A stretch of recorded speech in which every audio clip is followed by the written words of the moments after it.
కుకట్పల్లి మియాపూర్ ప్రాంతంలో 4-5 నెలల నుంచి రియల్ ఎస్టేట్ వ్యాపారం కుప్పకూలిందని వ్యాపారులు గగ్గోలు పెడుతున్నారు. భవనాలు, ఇండ్లు కొనేందుకు ఎవరూ ముందుకు రావడం లేదని చెబుతున్నారు.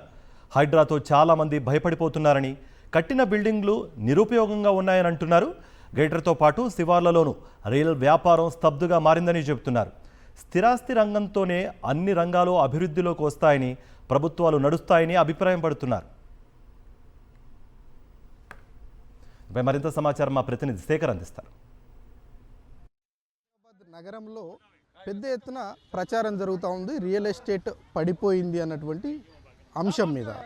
అయితే హైదరాబాద్ నగరంలో రియల్ ఎస్టేట్ నిజంగానే పడిపోయిందా? ప్రస్తుతం మనం కుకట్పల్లి ఏరియాలో ఉన్నాం. గతంలో రియల్ ఎస్టేట్ ఎట్లా ఉండేది, ఇప్పుడు ఎట్లా ఉంది అన్నటువంటి విషయం మీద మాట్లాడడానికి చాలామంది ఉన్నారు. ఎట్లా ఉంది ప్రజెంట్ సిచ్యువేషన్ ఈ ఏరియాలో? ఎట్లా ఉంది?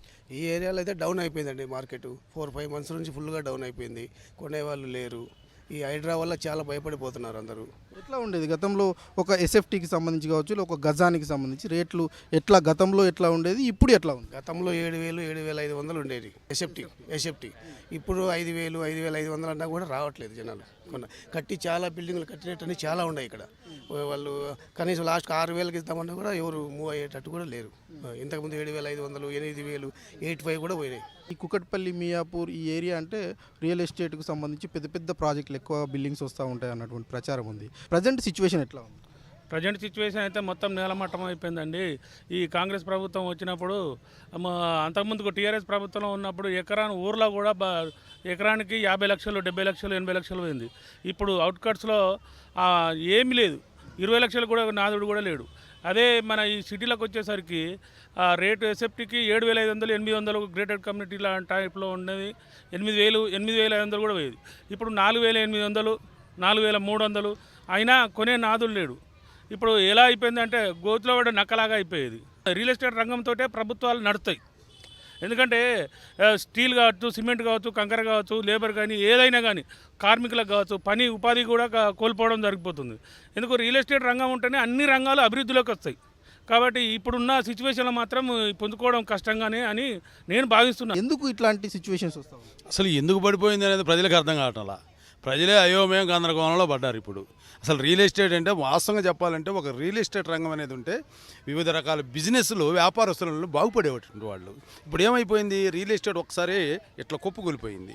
ఈ మధ్య ప్రజల్లో కలిగినటువంటి భయాందోళన ఏంటంటే హైడ్రా అనేటువంటి బూచి మరి భయకంపితం చేస్తుందని చెప్పిన కొంతమంది అంటారు ఈ హైడ్రా అనేటువంటిది దాని నియమ నిబంధనలు వేరు కదా, అసలు ఈ కన్స్ట్రక్షన్కి దీనికి సంబంధం లేదు కదా అని కొంతమంది అంటున్నారు. ఏది ఏమైనప్పటికీ రియల్ ఎస్టేట్ మాత్రం పడిపోయింది.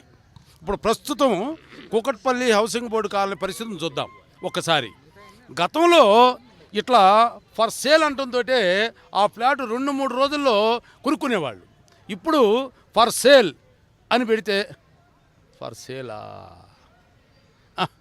ఏం కొంటాలే ఎంతలే అనేటువంటి పరిస్థితికి వచ్చింది. అంటే రియల్ ఎస్టేట్ భూమి పడిపోయినా అమ్ముకునేటువంటి వ్యక్తి నా రేటు ఇది అని చెప్పిన అక్కడ కూర్చున్నాడు. కానీ గతంలో ఎక్కడైతే కూర్చున్నాడో అక్కడే కూర్చున్నాడు. అక్కడి నుంచి డౌన్ అయితే కొనుక్కుందాం అనేటువంటి విధిలో ఈ కొనుక్కునేటువంటి వాళ్ళు ఉన్నారు.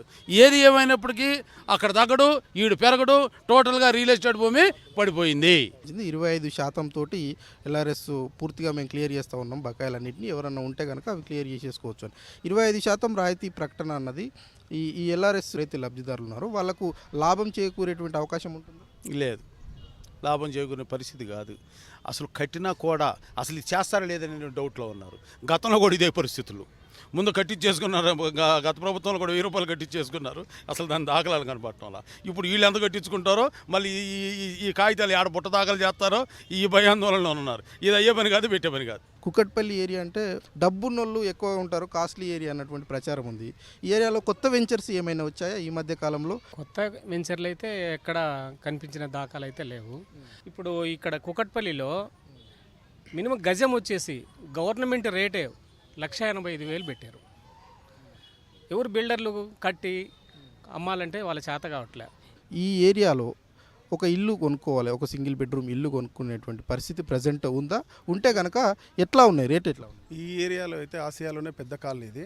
దీనిలో ఏంటంటే గవర్నమెంట్ అప్పుడు 30 years back LIG, MIG, HIG apartment system కానీ ఇండివిజువల్ కానీ 3 వైడ్గా హెచ్ఐజీ వరకు తీసుకుని ఇప్పుడు ప్రజెంట్ ఏంటంటే డబల్ బెడ్రూమ్ ఒక దగ్గర కావాలనుకుంటే మన కొత్త కన్స్ట్రక్షన్ అయితే 30,000 35,000 ఉంది. మిడిల్ ఫ్యామిలీ ఇంతకుముందు ఎల్ఐజీ ఒక ఫ్లాట్ కావాలంటే మనకు 6,000 8,000 అంటే ఇక్కడ ఉన్న వరకు ప్రకారంగా ఉంటుండే. ఇప్పుడు ఏంటంటే దాని స్థాయి దాటి వెళ్ళిపోయినాయి. రెంట్ వెళ్ళాలన్నా కానీ మనం ఇంకా ముందుకు వెళ్ళాల్సి వస్తుంది. దానికి తోడు గవర్నమెంట్ ఏ ప్రకారంగా తీసుకుంటే అవుట్స్కట్ చాలా డౌన్ అయింది. నేను అమ్మిన సైట్లలోనే మేడ్చల్ కానీ నేను అక్కడ మహేశ్వరం సైడ్ కానీ 30,000 35,000 ఫర్ గజం అమ్మిన. ఇప్పుడు వచ్చేసి అది ఆఫ్ ఉడకలేదు.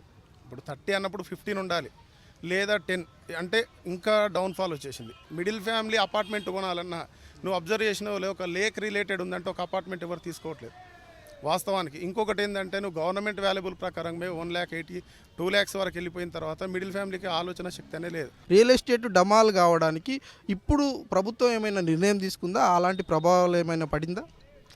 ప్రభుత్వ నిర్ణయాలు ప్రతి ప్రభుత్వం అభివృద్ధి అనేది కోరుకుంటుంది. కానీ ఇన్ని గవర్నమెంట్లు కూడా హైదరాబాద్ని ఎక్కడికో తీసుకెళ్ళారు, అభివృద్ధి రూట్లో నడిపించారు.